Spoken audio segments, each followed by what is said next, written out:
Kadurakan lan pertobatan. Panglimbang 5 menit dina Ngatwagi tanggal 23 Maret taun 2020 kapetik saka Injil Lukas bab 13 ayat 1 tekan ayat 9. Akeh kang darbi panemu menawa kasangsaran, kacilakan, kapesan, bebendu uga lara memala manungsa mono dumadi amarga saka dosa. Tansaya dosa manungsa tansaya abot sanggan panandhangi. Tansaya akeh lan zalim manungsa tansaya gedhe lan jembar laladan bebendu kang dumadi. Mula ora sithik wong nyukurake rikala wong liya mligine kang kaanggep kurang becik pakartine nemai kapesan. Saderma conto, rikala kutha Hollywood kobongan sawetara wektu kepungkur, akeh wong kang nuding kobongan gedhen mau dumadi minangka azab amarga Amerika kaanggep ndekengi Israel kang zalim karo bangsa Palestina. Semono uga rikala wong kapesan ana kang banjur ngundat-undat Gusti.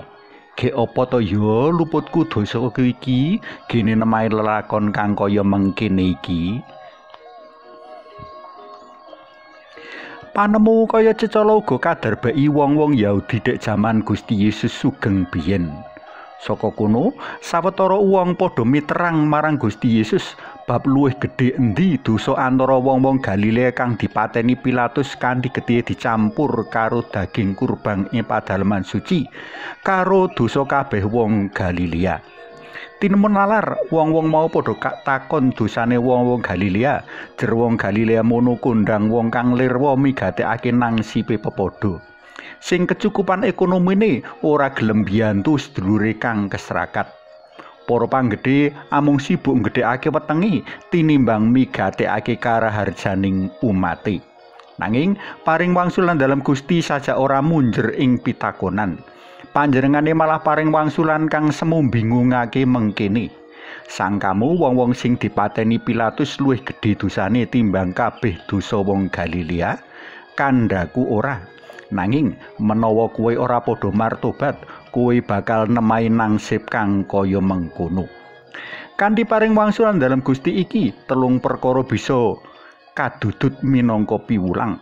Sepisan pandhandhenging manungsa ora bisa kagayutake langsung karo gedhe cilike dosa kang kasandang.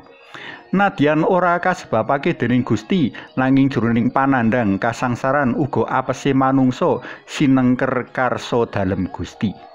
Gusti Yesus piyambak nandhang sangsara kang gegirisi enggo nemahi pati ing kayu pamentangan ora marga panjenengane tumindak dosa gedhe ananging amarga nanggung dosane manungsa sak jagat.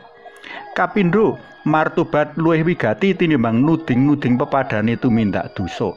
Iki ateges wong kudu gelem ngilo githoke dhewe lan dandan diri. Rikala manungsa ora mertobat, dheweke bakal nampa kasangsaran langgeng kang luwih abot tinimbang patine wong-wong Galilea sing dipateni dening Pilatus.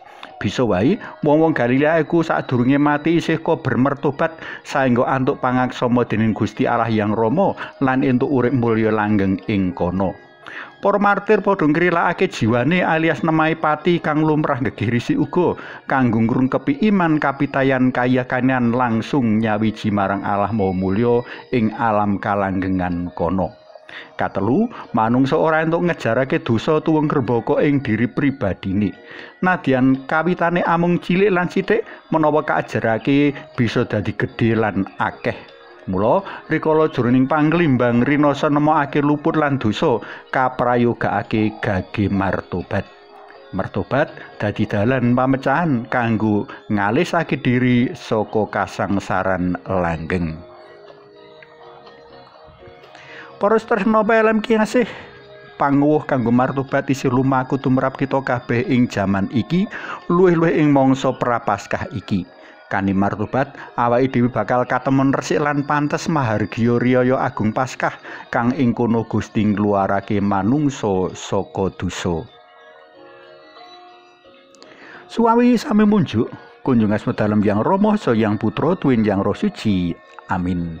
Mugi Lirna Yang Rama Yang Putra Duwin Yang Roh Suci kados mlebu samenika sarta salami-laminipun.